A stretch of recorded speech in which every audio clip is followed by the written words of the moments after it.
سلام البنات، مرحبا بكم في فيديو جديد. ان شاء الله يا ربي راكم كامل بخير وعلى خير وانتم تشاهدوا في هذا الفيديو.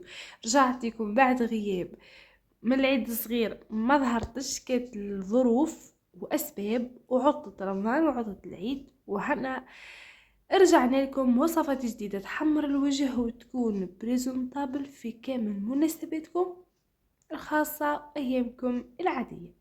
خليكم معايا نشوفوا وصفتنا لنهار اليوم. هي دايرة حالة في التيك توك شفتها، هي طندونز بشكل جديد تقدم في المناسبات، بريزونتابل على الاخر. حبيت نشاركها معاكم، وكل واحد يحب يضيف حوايج، يحب يبدل الديكوراسيون كيما يحب، لكن البنة والشكل واو. نشوفوا مع بعض المقادير وطريقة التحضير. اول حاجة راح نبدا بها البنات، هي عندي هنا 180 شوكولا نوار، استعملت لامارك امبيسادور، وراح ندير معاها 120 غرام مارغرين، راح نحطهم فوق حمام مائي يذوبوا، نعاود نرجع ليه. هنا في ريسبيو عندي زوز بيضات كاملين بدرجة حرارة المطبخ. لهنا عندي 150 غرام سكر بني، هذا هو السكر اللي استعملته، وهذا هو اللي يصلح في البراونيز والكوكيز. هنا عندي 50 غرام من شوكولا نوار مقطعه، ولا تستعملوا بيبي دو شوكولا. عندي هنا 100 غرام فرينه، و50 غرام كاكاو بني، ونص مغرفه صغيره تاع قهوه، خميره حلويات، ورشه ملح. هنا اللي يحب يضيف قهوه سريعه الذوبان باش يعزز نكهه الشوكولا يديرها. انا ما نحبهاش، نحب يعني كافيه، نحب شوكولا كل نكهه واحده، ما نحبش نخلطهم مع بعضهم حتى يندمج السكر، يذوب ويبيض الخليط.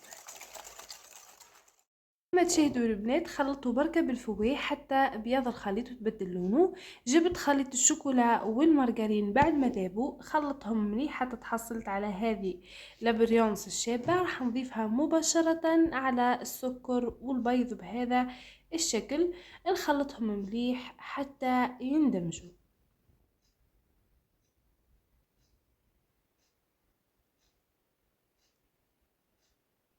كما يندمجوا راح تحسوا الخليط بدا يعقد في بعضه، لانه خليط الشوكولا والمارغرين سخون. نحركوه لهليه باش ما تلبش لينا هذيك البيض اللي عملناه. حطيت الشوكولا القطعه رقيق فوق من الخليط، وصيرت المواد الجافه فوق منهم، ندمجهم مليح بالفواه من فوق لتحت بحركه دائريه حتى نتحصل على التكستير هذه. راح نوجد بلا تاع الفور بابي كويسون، وراح نشكلو حبات لي كوكي براونيز رويال تاعنا بشكل عشوائي غير بالمغرفه برك. صراحه الجو تاعو يهبل بلا طياب، خليك يطيب. هنا جبت شويه تاع زيت في المغرفه اللي تقيسوا بها، درت فيها شويه زيت باش ما يعطلنيش في التشكيل. راح ندير مغرفة بهذا الشكل، تحبوا ديروهم كبار تحبوا ديروهم صغار. الكبار انه باش يعطيكم الاسباس انكم تقدروا تديكروهم. بالنسبة للطياب البنات، حليت الفور يسخن 10 دقائق من قبل، وبعد شكل تعبت لي كوكي بغونيس تاعنا، حطيتهم يطيبوا من فوق ومن تحت، ونقصت عليهم النار خلاص من با خذوا لي 4 دقائق 5 دقائق ماكسيموم وطابوا. طفيت عليهم وتحصلت عليهم هذا الشكل المشقق ليبري بهذا الشكل، وعندكم يتحرقوا لكم من تحت. لازم تحصلوا على يطيب من غير ما يتحرق. راح نخليهم يبردوا بجيه، وراح نحضروا الحشوه انا راح ندير كريمه تشيز، وراح نعطيكم البديل تاعها فاش تقدروا ديروها. درت كيس تاع كريمه سائله لانها تجي بنينه وخفيفه، هذه الكريمه روعه روعه. درت كيس كريمه معاها زوز مغارف كبار تاع مسكربون، ودرت معاها مغرفه متوسطة تاع فاني، وثلاثة مغارف كبار تاع سكر ناعم. هكا الحلاوة تاعها تجي مضبوطة، لا هي زايدة السكر لا هي ناقصة السكر، تجي الحلاوة تاعها معتدلة.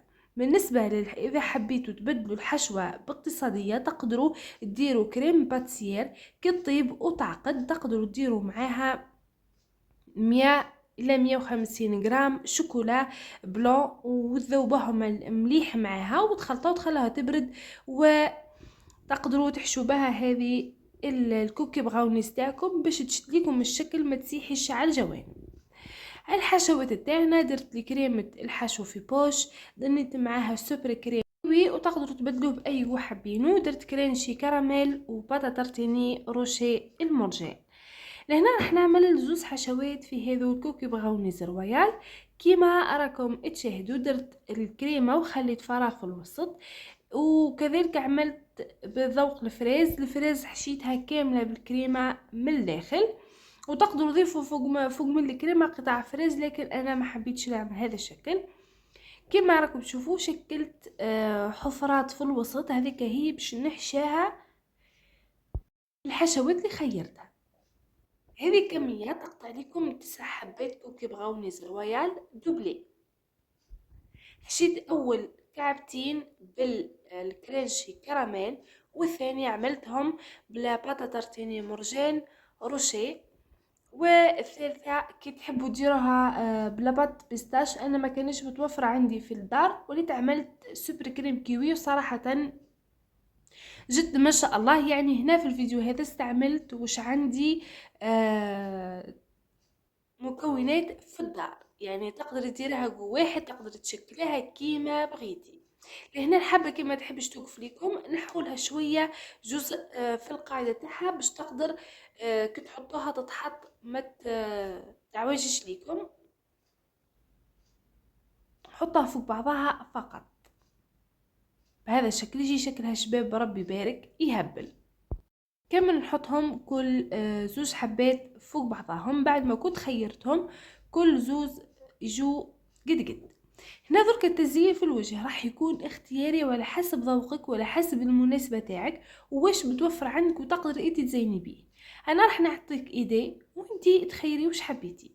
هذوما زوز الوالة اللي كنت راح نديرهم بالفريز، درت زينتهم بنفس الكريمه تاع الحشو وليسيتها.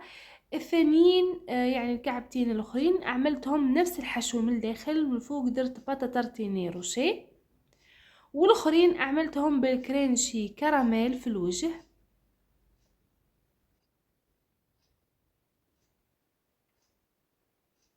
والاخرين زدتهم شويه من كريمه الحشو، واش نضيف عليهم السوبر كريم الاخضر في الوجه. تقدروا هنا الى عندكم بيستاش تقدروا ديروها بلاباط بيستاش تجي على الكيف. درك الديكوراسيون هذيك تاع الكرانشي كراميل راح نعمله فوق منه بسكويت لوتيس يجي في الوجه.